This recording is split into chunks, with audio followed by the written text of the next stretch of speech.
ప్రేమ కలిగిన తండ్రి, మీ పరిశుద్ధ నామానికి స్తోత్రాలు. మరొక దినం పరిశుద్ధ ప్రభు దినం మా జీవితాలు అనుగ్రహించినందుకు స్తుతిస్తున్నాం. ఎంతైనా నమ్మదగిన దేవుడో, వారపు దినాలు మీరు చాటు మమ్మల్ని భద్రపరిచినందుకు వందనాలు. ప్రతికిడపాయం తప్పిస్తున్న దేవుడో స్తుతిస్తూ ఘనపరుస్తున్నాము. ఘనత మహిమ ప్రభావములను మీకు ఆరోపిస్తూ యువత కాలంలో లోకంలో చెదిరిన సమస్త పరిశుద్ధులు మీ రక్తం చేత విమోచింపబడిన బిడ్డలందరూ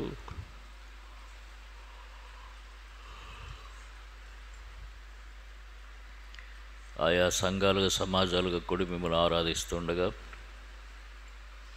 వారందరూ ఏకీభవించి మేము కూడి కర్మేలు ప్రార్థన మందిరంలో కొద్దిశేషంగా కూడి మిమ్మల్ని ఆరాధించడం కృపణిస్తున్నందుకు వందనాలు.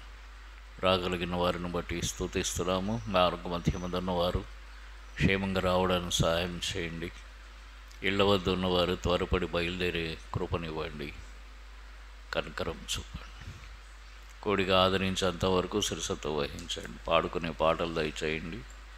ఏక కంఠం, ఏక తాత్పర్యం, ఏక భావం, ఏక తాళంతో పాటలు పాడి మిమ్మల్ని మహింపరచుటకు సహాయం చేయండి. వాయిద్యం వాయించే వారికి కృపనివ్వండి. ప్రభువా, వాక్య భాగంలో వాక్య ధ్యానంలో నిలబడే మీ దాసుని కొలతరిన ఆత్మతో నింపండి, బలపరిచే వాడుకొని మహిపొందండి.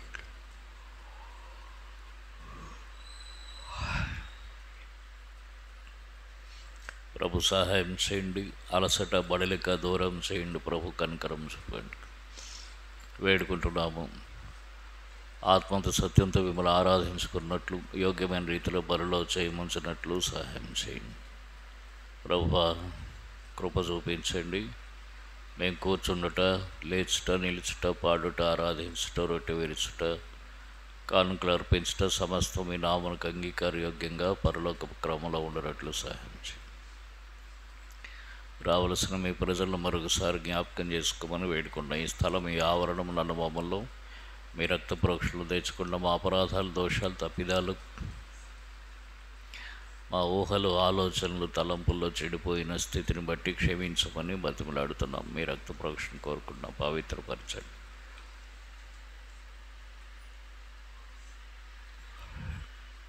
మీ ముఖ కాంతిని మా మీద ప్రకాశింపజేయండి. మీ సన్నిధి కాంతిని మా మీద ఉదయింపజేయండి. ప్రభు, మీ పరిశుద్ధాత్మ సన్నిధి సహవాసం, పరిశుద్ధాత్మతో ఆకుడు సంచారం మేము అనుభవించగలుగుటకు కృప చూపించండి వేడుకుంటున్నాం. నమ్మదగిన దేవుడు, ఈ సమయం మాకు దీవెనకరంగా చేయమని బతిమలాడుతూ తండ్రి, రావలసిన వారందరూ ఎవరి ఇళ్ల వద్ద ఉండకుండా సకాలంలో త్వరపడి మీ ఇంటికి వచ్చే మనస్సు వారికి దయచేయండి. ఆయా గ్రామాలకు వెళ్ళిన వారు ఉన్నారు, వారిని మీరే బలపరచండి. మీ సన్నిధి తృప్తిపరచండి. అనారోగ్యాల వల్ల ఆలేకపోతున్న వారికి నెమ్మది ఇవ్వండి. ఈ దిన భాగం దయచేయండి. స్తుతులు అర్పిస్తూ యేసుక్రీస్తు వారి పరిశుద్ధ నామంలో ప్రార్థిస్తున్నాము తండ్రి, ఆమేన్. ఆరాధించుకునే ముందుగా బైబిల్ గ్రంథంలో నుండి కొన్ని మాటలు చదువుకొని ప్రభువును మనము ఆరాధించుకుంటాం. మన జీవితంలో ప్రభు చేసిన కార్యమును జ్ఞాపకం చేసుకుని మనం ప్రభువును ఆరాధించుకుంటాం. లూకా సువార్త 13వ అధ్యాయం. లూకా సువార్త 13వ అధ్యాయము 10 నుండి 13 వచనాలు, 10, 11, 12, 13 వచనాలు కలిసి చదువుకుందాం. లూకా సువార్త, Luke's gospel chapter 13 verse 10 to 13. విశ్రాంతి దినమున ఆయన ఒక సమాజ మందిరంలో బోధించున్నప్పుడు 18 ఏండ్ల నుండి బలహీనపరచు దయ్యం పట్టిన ఒక స్త్రీ అచ్చట ఉండే. ఆమె నడుము వంగిపోయి ఎంత మాత్రమో చక్కగా నిలబడలేకుంది. యేసు ఆమెను చూసి రమ్మని పిలిచి, అమ్మా, నీ బలహీనత నుండి విడుదల పొంది ఉన్నావు ఆమెతో చెప్పి ఆమె చేతులుంచగానే ఆమె చక్కగా నిలబడి దేవుని మహింపరిచెను. ప్రేమ కలిగిన తండ్రి, చదువుకున్న లేఖన భాగాలు మా గమనంలో బోధించి మిమ్మల్ని ఆరాధించుకున్నట్టుకు మమ్మల్ని మీ ఆత్మ ద్వారా దయతో సిద్ధపరచమని బతిమలాడుతున్నాం.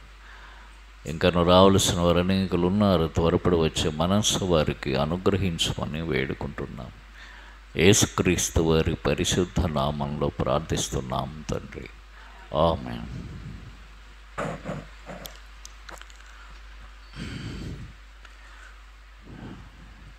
యేసుప్రభు వారు జీవించున్న దినాల్లో జరిగిన ఒక కార్యం ఇక్కడ మనం చూస్తున్నాం.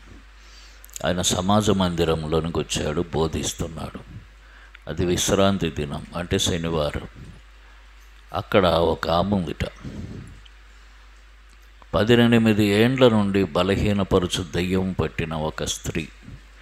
దయ్యం అన్నదానికి ఆత్మ అని అన్నాడు. అసలు ఉండేది.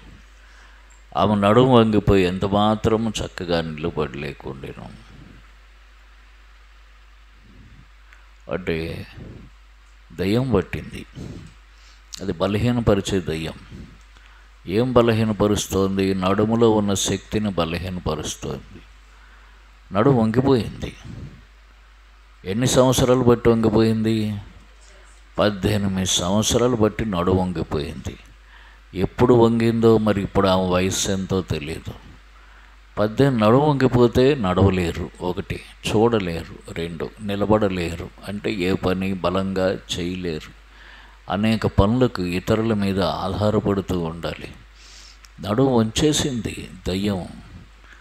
వంచేసి బహుశా నడుము మీద, వీపు మీద కూర్చుందేమో ఆ దయ్యం. ఆ దయ్యం బహుశా వీపు మీద కూర్చుని ఉంటుంది. అందుకనే నడుము వంగిపోయింది ఆమెకు. ఈ దయ్యాలు ఏం చేస్తాయంటే, పట్టిన తర్వాత ఒక్కొక్క చోట కూర్చుంటాయి. కొన్ని దయ్యాలు నెత్తి మీద కూర్చుంటాయి. నెత్తి మీద కూర్చుని దెయ్యం అంటే ఇంకా వాడి సంగతి అంతే, వాడి తల పనిచేయదు ఇక. కొన్ని దయ్యాలు ఛాతి మీద కూర్చుంటాయి. అట్లాగే ఈ దయ్యం వచ్చి ఎక్కడ కూర్చుంది? నడుము మీద కూర్చుని ఉంటుంది. నడుము వంచేసింది, నడుము పట్టుకుంది, వంచేసింది. ఆమె జీవితం అంతా కూడా ఎంతో దుర్భరంగా నడుస్తుంది. ఎవ్వరు ఆమెను బాగు చేయలేరు.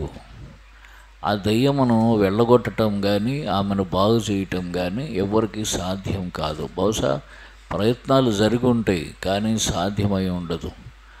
కాబట్టి ఆమె ఎవరిని చూడాలన్నా కూడా తల ఇట్లా ఎత్తలేదు. కనుక దేవుని మహిమపరచలేనటువంటి జీవితం అక్కడ ఆమె జీవితం. ఆమె జీవితం ద్వారా దేవునికి మహిమ రావట్లేదు. ఆమెకు మహిమ లేదు, ఆమె వలన దేవునికి మహిమ లేదు, ఆమెకు సంతోషం లేదు, ఆమెకు నెమ్మది లేదు. ఆమె తన స్వాధీనంలో తాను లేదు. ఎవరు స్వాధీనంలో ఉంది? దయ్యం స్వాధీనంలో ఉంది. దయ్యం స్వాధీనంలో మనిషి. అసలు అది ఎటువంటి అనుభవం చూడండి. ఇప్పుడు మనల్ని ఎవరన్నా వాళ్ళ స్వాధీనం చేసుకున్నారనుకోండి, ఉదాహరణకి ఇంటికి పిలిచి ఇంట్లో పెట్టి తలుపేసేసారు, గదిలో పెట్టి తలుపేసేసారు, వేసేసి మళ్ళీ తీయలేదు. ఇవాళ నుంచి నువ్వు నేను చెప్పింది వినాల్సిందే అని అన్నారు. నువ్వు ఆ గదిలోనే ఉండాలి. అంటే ఎవరి స్వాధీనం? ఆ వ్యక్తి స్వాధీనం. అంటే కిడ్నాప్ అన్నమాట. అదే కిడ్నాప్. వ్యక్తి స్వాధీనం. కదలలేడు, మెదలలేడు, ఏం చేయలేడు. వాళ్ళ జీవితం ఎంత దుర్భరం చూడండి. అలాంటిది దెయ్యం బంధించేసింది. ఏమన్నాడు? 18 ఏండ్ల నుండి, ఇక్కడ చెప్తాడు 16వ వచనం, ఇదిగో 18 ఏండ్ల నుండి సాతాను బంధించిన అబ్రహాము కుమార్తె అయిన ఈమె. ఎన్ని ఏండ్లు? 18 ఏండ్ల నుండి సాతాను బంధించిన అబ్రహాం కుమార్తె. నేను చెప్పిన మాట కరెక్టే. కిడ్నాప్ చేసేసింది సాతాను, ఆమెను చేసి బంధించేసింది. సాతాను బంధించింది. ఆ బంధకాల నుంచి ఎవడు విడుదల చేయలేకపోతున్నాడు. 18 సంవత్సరాలు బట్టి ఆ బాధ అనుభవిస్తుంది. ఇప్పుడు తాళ్లతో కట్టేసి మనల్ని ఎవరైనా 1 గంట ఉంచారనుకోండి, ఎట్లా అయిపోతాం? 2 చేతులు కట్టేసి ఉంచేశారు అనుకోండి, ఏం చేయక్కర్లేదు. 2 చేతులు కట్టేసి ఉంచేశారు, 1 గంట సేపు ఉంచారు, ఉండగలమా? విలవిల్లాడతాం. అలాంటిది సాతాను బంధించి, దయ్యం బంధించి 18 సంవత్సరాలు బంధించి ఉంచిందిట. ఆమె ఎంత శ్రమపడి ఉంటుందో ఆలోచించండి, ఎంత బాధపడి.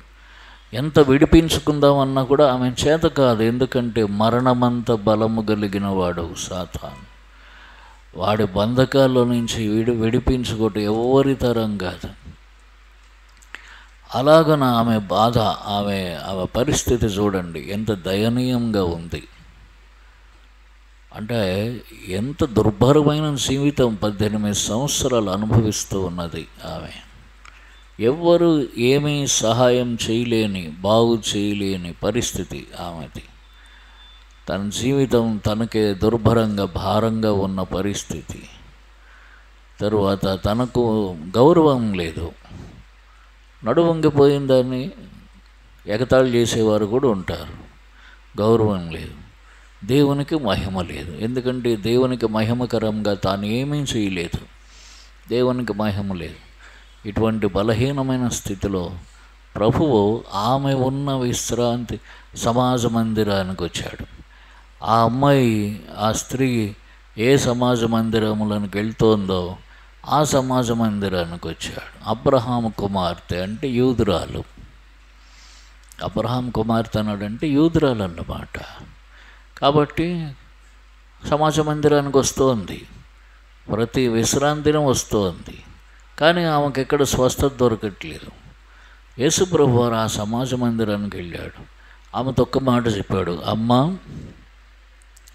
నీ బలహీనత నుండి విడుదల పొంది ఉన్నావని ఆమెతో చెప్పి ఆమె మీద చేతులుంచగానే ఆమె చక్కగా నిలువబడి దేవుని మహింపరిచి. ఇప్పుడు చేతులుంచగానే చక్కగా నిలబడిందిట. వెంటనే దెయ్యం వదిలేసిందన్నమాట.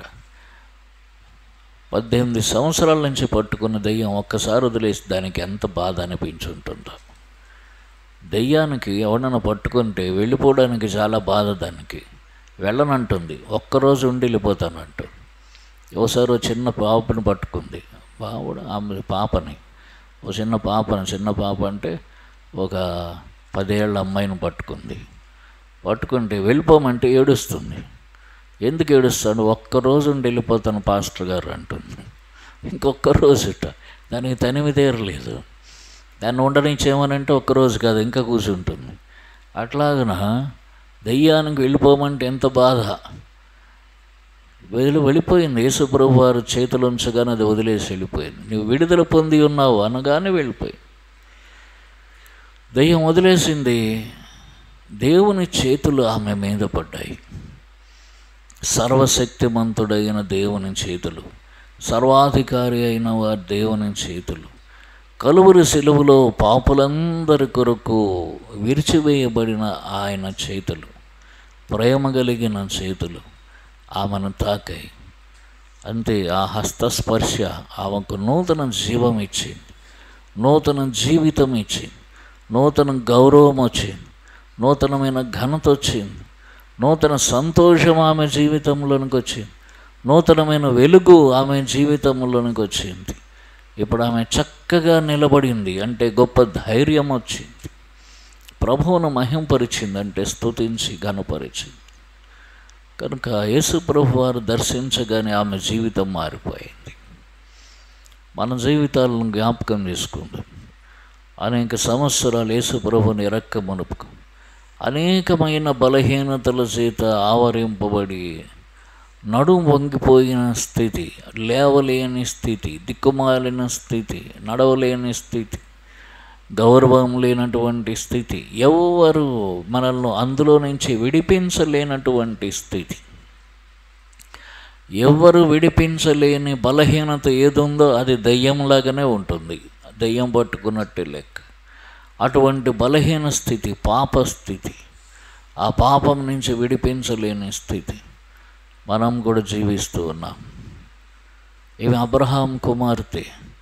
మనం కూడా జగత్తు పునాది వేయబడక మునిపే ఏర్పరచబడినటువంటి వారు. వాడు ఎఫెసీయులకు రాసిన పత్రిక 1వ అధ్యాయం 6వ వచనంలో ఏం చెప్పాడు? ఎఫెసీ 1:6లో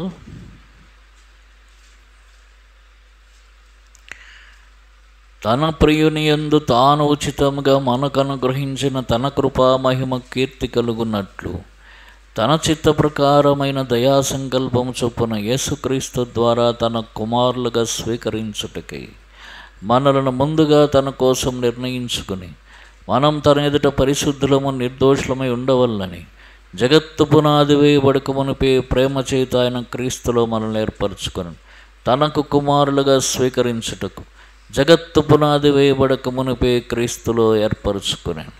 కాబట్టి జగత్తు పునాది వేయబడక మునిపే క్రీస్తులో మనం కూడా ఆయన కుమారులం. అబ్రహాం కుమారులంటే దేవుని పిల్లలు. మనం కూడా దేవుని పిల్లలుగా ఉండటానికి ఏర్పరచబడినటువంటి వారమే.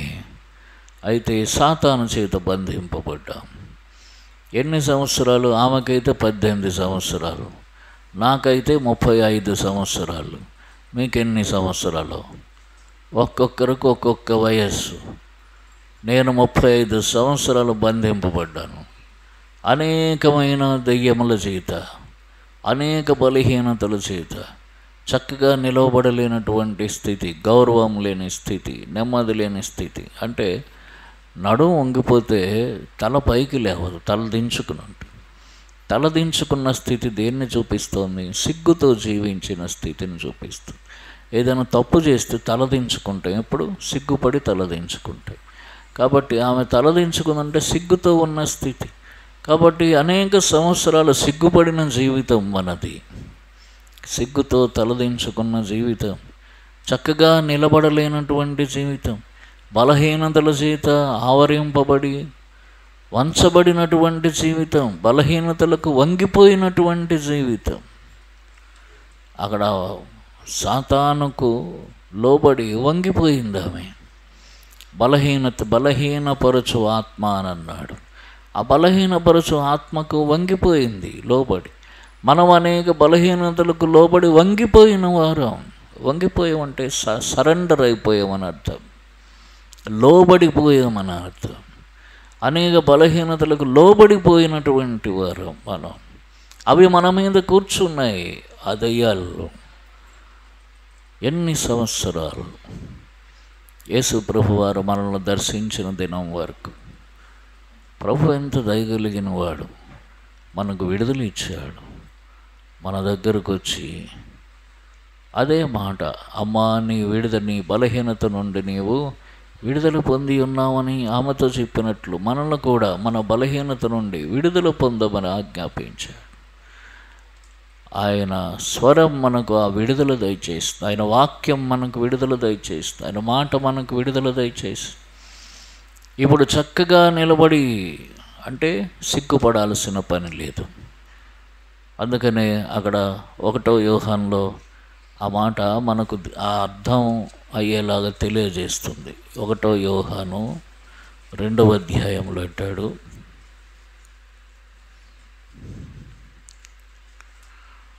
28వ వచనం, కాబట్టి చిన్నపిల్లలారా, ఆయన ప్రత్యక్షమగునప్పుడు ఆయన రాకడ యందు మనం ఆయన ఎదుట సిగ్గుపడక ధైర్యం కలిగి ఉండునట్లు మీరు ఆయన యందు నిలిచి ఉండుడి.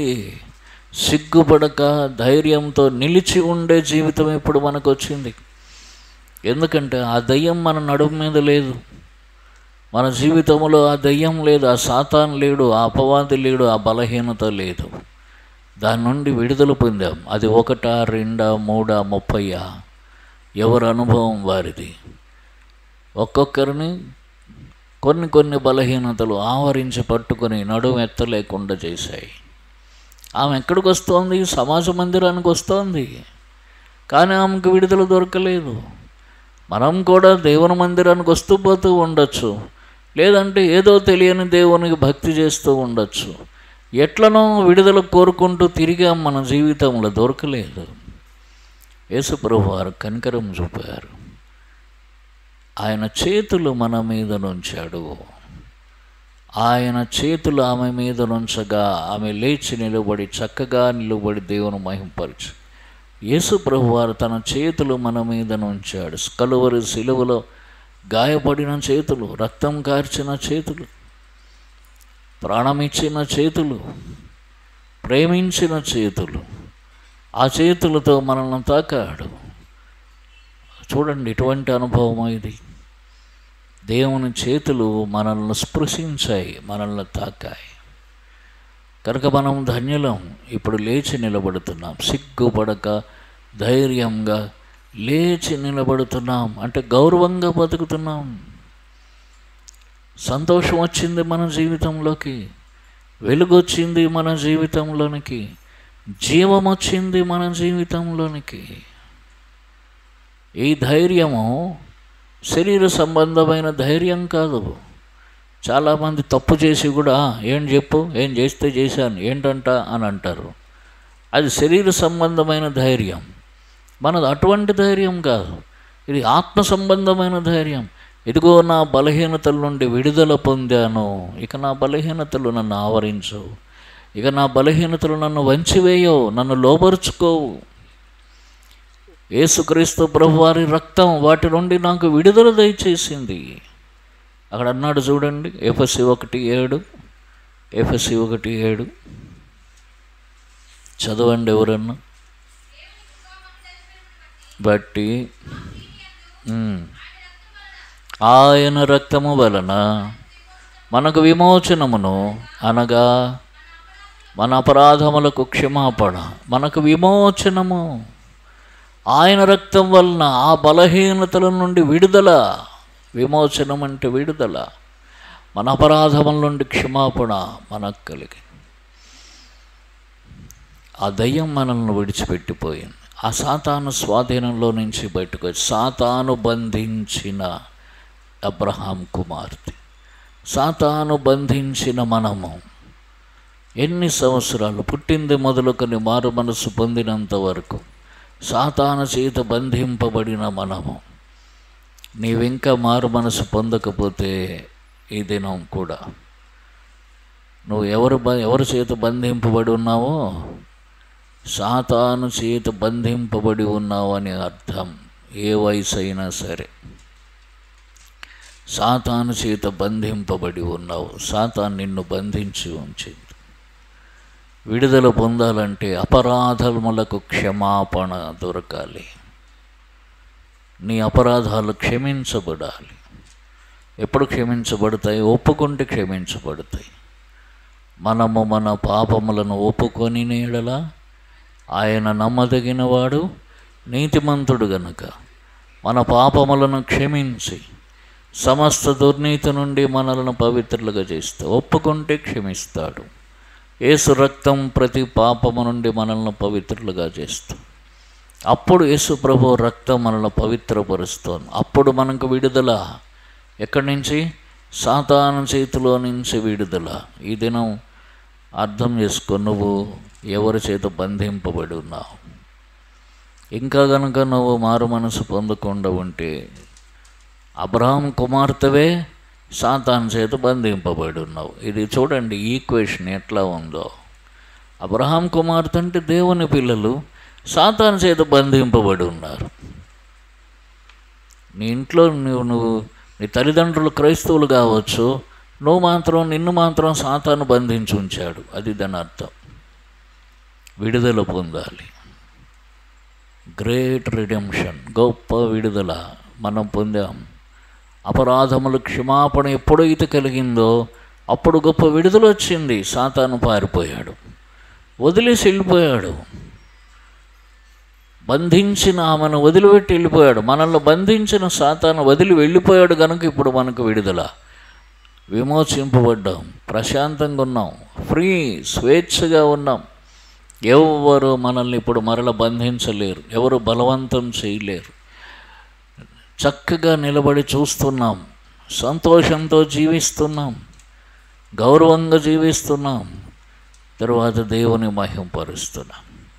ఇంత గొప్ప ధన్యత ప్రభువు మన జీవితాల్లో మనకు అనుగ్రహించాడు. దీన్ని అర్థం చేసుకోగలగాలి. యేసు ప్రభువు వారు మన జీవితంలోనికి రాకముందు మన జీవితాలు ఎట్లా ఉన్నాయి? కుక్క పిల్ల మెడలో గొలుసేస్తాం. ఇప్పుడు మీకు అర్థం కావటానికి చెప్తాం. కుక్క పిల్ల మెడలో గొలుసేస్తాం. వేసిన తర్వాత గొలుసేమో మనం పట్టుకుంటాం. ఇప్పుడు కుక్క పిల్ల ఎక్కడికి తిరగాల? మనం ఎటు తిప్పితే అటు తిరగాల. సాతాను కూడా బంధించిన మనం అంటే మన మెడలో గొలుసేసాడు. కాబట్టి ఆ గొలుసు నుంచి విడుదల పొందనంత వరకు వాడు ఎటు తిప్పితే అటు తిరిగాము. ఇప్పుడు అర్థమైందో మన బతుకేంటో? కాస్ట్లీ కుక్క, ₹1,00,000 దాని ఖరీదు. దుర్మార్గుడు ఎవడో కొనుక్కుంటాడు దాన్ని, వాడు మెడలో గొలుసేసి తిప్పుతూ ఉంటాడు, తిరుగుతూనే ఉంటుంది. మనం ఎంత కాస్ట్లీ అయినా కావచ్చు, అంటే మన దగ్గర డబ్బులు ఉండొచ్చు, అందం ఉండొచ్చు, అధికారం ఉండొచ్చు, ఇంకేవేవో ఉండొచ్చు, మంచి ఉద్యోగాలు ఉండొచ్చు, గొప్ప వ్యాపారాలు ఉండొచ్చు, ఏమన్నా ఉండొచ్చు, కానీ గొలుసులో మాత్రం ఉన్నాం. గొలుసు ఎవరి చేతిలో ఉంది? సాతాను చేతిలో. తిప్పుతూనే ఉన్నాడు. అది మనం బంధింపబడిన మన నీచ స్థితి, దీన స్థితి. ఇప్పుడు ఆ బంధకాల నుంచి విడిపించాడు. ఇప్పుడు దేవుని వెంబడించే గొర్రెగా చేశాడు. నా గొర్రెలు నా స్వరం విను. నేను ఎక్కడ ఉంటానో నా గొర్రెలు అక్కడ ఉంటాయి. నా గొర్రెలు నన్ను వెంబడించును. ఇప్పుడు అవి అన్యుని అవి వెంబడించవు. కాబట్టి ఆయనను వెంబడించే స్థితి, ఆ బంధకాల నుంచి విడుదల మన జీవితాల్లో ఎంత గొప్ప సంతోషం.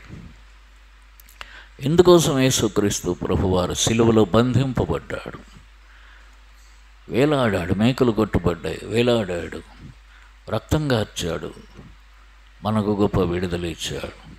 ఇప్పుడు మనకు గౌరవం వచ్చింది. ఇదివరకు ఎవరన్నా చూస్తే బంధింపబడిన వారంగా కనబడుతున్నాం.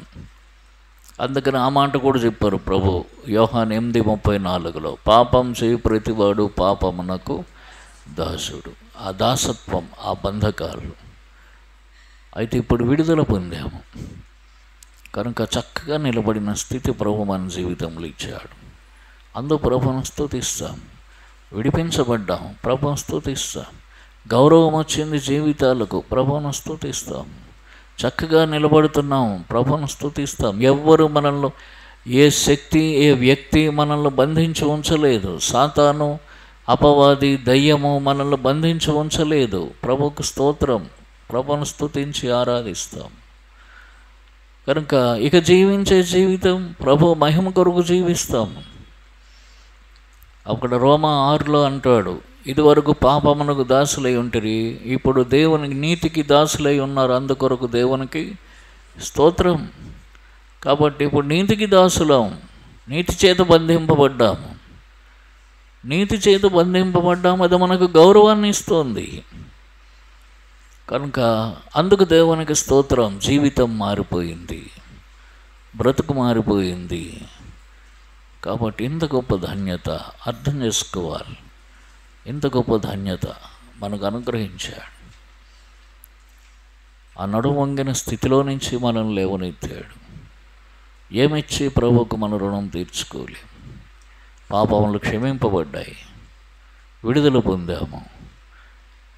ఆయన చేతులు మనల్ని తాకాయి. ఇది శ్రేష్టమైన అనుభవం. ప్రభువు చేతులు మనల్ని తాకాయి, శ్రేష్టమైన అనుభవం. ఇంత గొప్ప అనుభవం ప్రభు మనకు అనుగ్రహించాడు. అందుకొరకు మన దగ్గరకు వచ్చాడు, మనల్ని కూడా ఏర్పాటు చేసుకున్నాడు. అలాగన సాతాను బంధించిన వారు ఎంతోమంది ఉండగా ఆ స్త్రీ దగ్గరకు వచ్చాడు ప్రభు. ఆమెను దర్శించాడు, ఆమెకు విడుదల ఇచ్చాడు.